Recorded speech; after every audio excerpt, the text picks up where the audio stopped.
यही दशा दक्ष की हो गई। आज गर्दन कट गई तो आज शंकर जी की महिमा पता लगी। इसी तरह से हनुमान जी जब लंका में गए तो लंकेश्वरी जो थी पहरेदार, अच्छा देखो कितना सख्त पहरा था। वो कहते ना कि मच्छर भी अंदर नहीं जा सकता था, ऐसा पहरा होता था सख्त। मच्छर के आकार का पतला सा छोटा सा रूप धारण कर जा रहे हनुमान जी। लंकेश्वरी ने पकड़ लिया, मैं चोरों को नहीं आने देती। हनुमान जी ने एक झापड़ मारा, चोर तो तेरा राजा रावण दूसरे की पत्नी लेकर आ गया, तूने आने दिया, मुझे कह रही है चोर। तो कहने का अर्थ यह है, कहने का अर्थ यह है कि इससे पहले वो समझे नहीं, जब झापड़ लगा तो समझ में आ गई। यही दशा दक्ष के साथ हो गई। आज दक्ष को समझ में आ रहा है कि शंकर जी है कौन। इस तरह से दक्ष प्रजापति पर भगवान की कृपा हुई। दक्ष ने कहा प्रभु जब तक हमारे भोले बाबा यज्ञ में नहीं थे हमें आपका दर्शन नहीं हुआ। आज हमारे भोले बाबा इस यज्ञ में आए, यज्ञ पूर्ण हुआ और आपका दर्शन हुआ। मैं तो इन्हीं का ही सेवक बनना चाहता हूँ।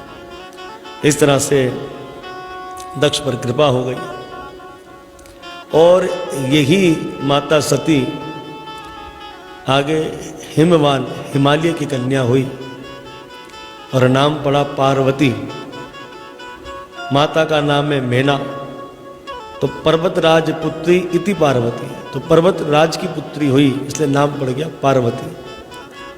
पर्वतराज की दो कन्या थी, उमा और गंगा। गंगा तो स्वर्ग में चली गई और उमा देवी पार्वती के रूप में यही।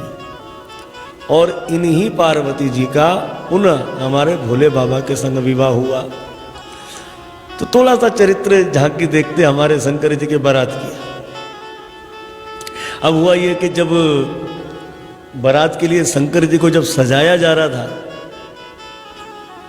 तो उस वक्त जो कुछ भूत थे वो टेढ़े बाका मुंह बना रहे थे, क्योंकि भूतों की यही इच्छा थी कि हमारे भोले बाबा को श्रृंगार हम करवाएंगे।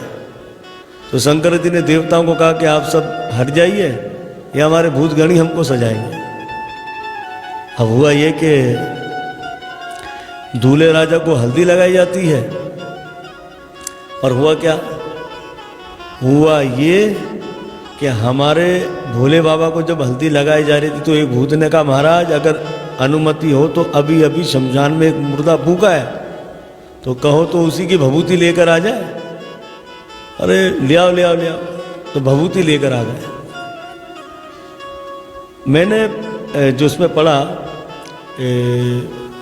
पद्म पुराण के अंदर, पद्म पुराण के भूमि खंड के अंदर वहाँ लिखा है कि जैसे धूल होती है और ये शमशान की भस्म धूल जो होती है इससे आयु कम होती है, वहाँ लिखा है ऐसा। लेकिन देखो इस भभूति को भोले बाबा पर चढ़ाया जाता है, ठीक है। तो भोले बाबा पर ये भभूति चढ़ती है तो ये तो प्रसाद बन जाती है। तो जो धूल आयु कम करती है वही धूल आयु बढ़ा देती है, क्योंकि हमारे भोले बाबा पर जो अर्पित की हुई है। तो इस तरह से इन बातों पर भी हमको ध्यान देना चाहिए। और शंकर जी को भभूति लगाई गई। अब थोड़ा बहुत कोई पाउडर लगा दे गोरा होने के लिए वो तो बढ़िया लगता है। जब शंकर जी को थोड़ी बहुत भभूति लगाए तो भूतगणों ने टेढ़ा बाका मुंह कर लिया, उन्हें महाराज अच्छे नहीं लग रहे। और वही जब भर भर कर भभूति लगाई गई अब तो भूतगण नाचना आरंभ कर दिया, बोले महाराज बड़े सुंदर लग रहे हो आप। अब दूल्हे राजा को फिर वो शेरवानी भी पहनाई जाती है कि अब शंकर जी ने कहा मानो शेरवानी की क्या आवश्यकता है, मुर्ग छाल है ना, एक ऐसा धारण कर लिया ऐसा बांध लिया, हो गए भाई कपड़े तैयार हो गए। तो बोले भाई दूल्हे राजा को हार भी पहनाने चाहिए। तो आज एक नहीं अनेकों हार नरमुंडों की माला को गले में शंकर जी ने धारण कर लिया। अब जब शंकर जी का श्रृंगार हो रहा था तो ये बेचारे जो सांप बिच्छू हैं वो बड़े उदास हो गए। तो शंकर जी ने कहा ये बड़े उदास हो रहे हैं, तो उन्हीं को उठा लिया और उन्हीं सांप बिच्छुओं को धारण कर लिया। ऐसे बिच्छुएं लगा दी शंकर जी के बगल में, बिच्छू घुस गए। इस तरह से सांपों के कंगन आदि ये सब बन गए, इसलिए शंकर जी का नाम है भुजगेंद्रहारा। तो सांप बिच्छुओं को खूब धारण कर लिए। अब महाराज दूल्हे राजा को माथे पर पगड़ी भी पहनाई जाती है। शंकर जी ने कहा पगड़ी की क्या आवश्यकता है, ये जटाएं किस काम आएंगी। तो बड़ी बड़ी जटाओं को मोड़ को शंकर जी ने वो कार्य कर लिया और चंद्रमा को धारण कर लिया। बोले दूल्हे राजा के सर पर मोर होना चाहिए। उस समय मणिधर नाम का सांप था, उसे ही बिठा दिया, चलो तुम मोर का कार्य करो। इस तरह से हमारे भोले बाबा तैयार हो गए बारातियों के संग जाने के लिए। भगवान विष्णु ने कहा कि आप बड़े सुंदर लग रहे हैं, आपको नजर ना लग जाए। तो बात सुनिए, हम आपके योग्य नहीं साथ चलने के लिए, हम आगे चलते हैं, आप अपने ही सम्मान जो है उनको लेकर आ जाइएगा। तो भोले बाबा ने कहा देखो हमारे भूतगण साथ होंगे तो बारात जाएगी, वरना शादी करना कैंसिल हो गया। तो उस समय शंकर जी ने अपने गणों से कहा कि ले आओ अपनी बारात जमा कराओ। तो कुछ शंकर जी के गण शमशान में गए। शमशान में जाकर कहा यहीं पड़े रहोगे। अरे चलो, सारे भूतगण पिशाच आदि खड़े हो गए। अरे कहाँ? अरे हमारे भोले बाबा का विवाह है। तो सारे शमशान से भूतगण आ गए। महाराज पेड़ों पर उल्टे लटके थे भूत। उधर जाके शिवगणों ने कहा लटके रहोगे, चलोगे नहीं? बोले कहाँ? बोले हमारे भोले बाबा का विवाह। अच्छा अच्छा अच्छा, चले। मानो भूत प्रेत कह रहे ऐसे तो किसी घर में जा नहीं सकते। अब जिस घर में जाएंगे या तो नींबू में या बोतल में या नारियल में, इधर तो भोले बाबा हमें अपनी बारात में लेकर जा रहे हैं। भूतगण सब जा रहे हैं महाराज, भूतगण भोले बाबा की बारात में। किसी आंखें हैं तो इतनी सारी आंख, किसी आंख नहीं तो आंख ही नहीं, किसी के मुख है तो इतने सारे, किसी का मुख ही नहीं, किसी की गर्दन हाथ में, किसी की आंख लटक रही है। इस तरह से बड़े भयंकर भूत थे महाराज। जब ये सारे शिवगण गए कैलाश महादेव जी के पास तो अपने गणों को देखकर भोले बाबा बड़े प्रसन्न हो गए। उस समय अब भूतगण गाते बजाते शंकर जी को लेकर जा रहे हैं तो नंदीश्वर के ऊपर शंकर जी विराजमान है। अब मजे की बात तो ये आती है कि नंदीश्वर में शंकर जी, अब कोई दूल्हे राजा बैठे तो सीधा बैठे, तो शंकर जी उल्टे बैठे हैं। बताइए, नंदीश्वर पे शंकर जी उल्टे बैठ कर जा रहे हैं। क्यों? क्योंकि शंकर जी देख रहे हैं कि उनके गण इतना सुंदर मनोरंजन कर रहे हैं तो उनका नृत्य देखते जा रहे हैं। इसी तरह से बारात आगे चल रही है तो ये बारात बड़ी रुकते रुकते जा रही थी। ऐसा क्यों? बोले बारात में घटनाएं बहुत हो रही थी। इतने में हुआ क्या कि एक मोटा ताजा भूत था, बड़े भावुकता में नाच रहा था। तो नाचते नाचते उसका पैर फिसला और वो गिर गया। उसके गिरने से पूरा रास्ता बंद हो गया। अब बोले रोको रोको, बारात को रोक दिया गया। बोले क्या हुआ? बोले जाम लग गया है। तो सूचना ये मिली कि वो भूत गिर गया। कई घंटे लगे उसको उठाने में। फिर सबने कहा भाई आपको क्या हो गया? बोले हम तो भावुकता में नाच रहे थे। भूतगणों ने कहा पीछे नाचो, तुम्हारी वजह से कितने घंटे यहाँ बारात रुक गई। फिर आगे बारात गई। अब आगे बारात गई चली तो फिर बोले रोको रोको रोको। बोले अब क्या हो गया? बोले बेचारा दुबला पतला सा एक भूत नाच रहा था। तेज हवा आने के कारण वो दूर जाकर गिर गया। बोले उसे ढूंढने के लिए गए, इसलिए बारात को रोक दिया। जैसे तैसे उसको ढूंढ कर लाए। पूछ लिया भैया क्या हो गया था?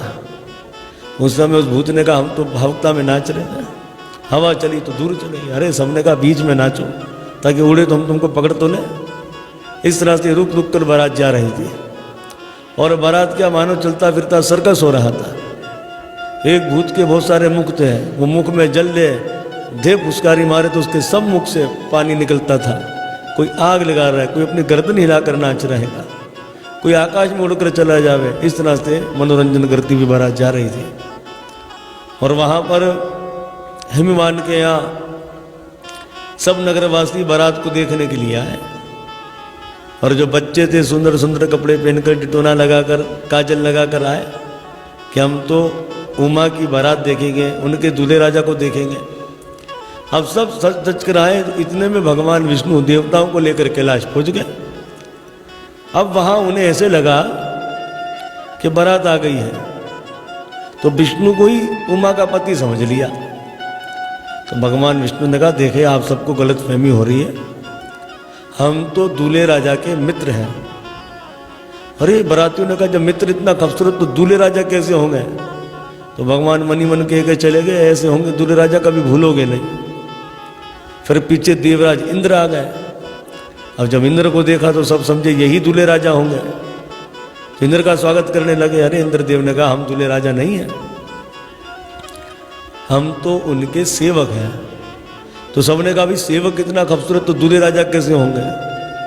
तो मानो इंद्र ने मनी मन कहा, ऐसे हैं दूल्हे राजा, सपने में भी कभी नहीं भूलोगे। इस तरह से पीछे अब भूत गणों की बारात आ गई। अब आ गई शंकर जी की बारात। अरे जब भूत गणों को देखा, जितने बच्चे वहां पर बारात देखने के लिए आए थे, सब वहां से पलायन कर गए। बूढ़े बच्चे युवक सब वहां से भाग गए। अरे बच्चों ने तो घबरा कर अपने घर पर जाकर माताओं से कहा कि भूत भूत भूत। अरे माताओं ने कहा, दिन दिहाड़े तुम्हें कहाँ भूत नजर आ गया? अरे बच्चों ने घबरा कर कहा, उमापति भूत। इस तरह से महाराज इस बारात को देखकर घबरा गए। अब हमारे भोले बाबा अपने ढेरे पर गए और यहाँ शोर मच गया, बारात आ गई।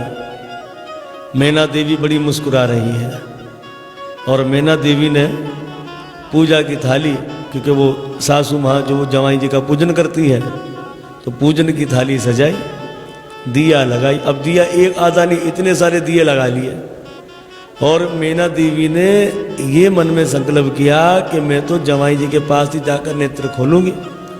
तो वहीं से मैना देवी ने आंखें बंद कर ली और जैसे ही आंखें बंद किए, सखियां उनको लेकर जा रही है जवाई जी के पास, तो मैना देवी को रोक दिया।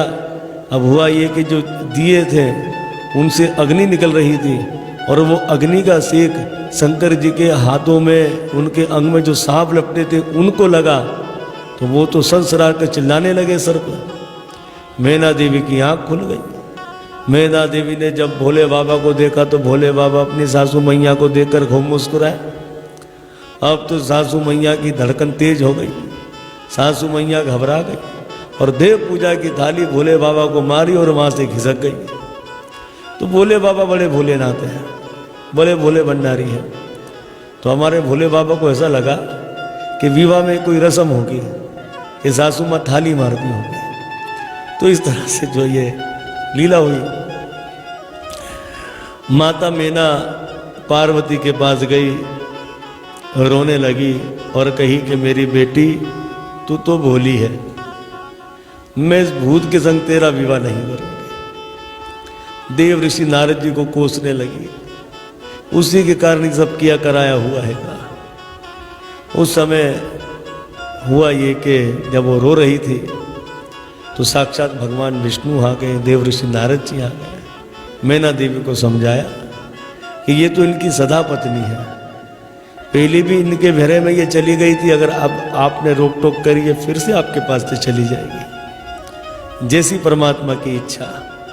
इस तरह से माता पार्वती का हमारे भोले बाबा के संग विवाह हुआ।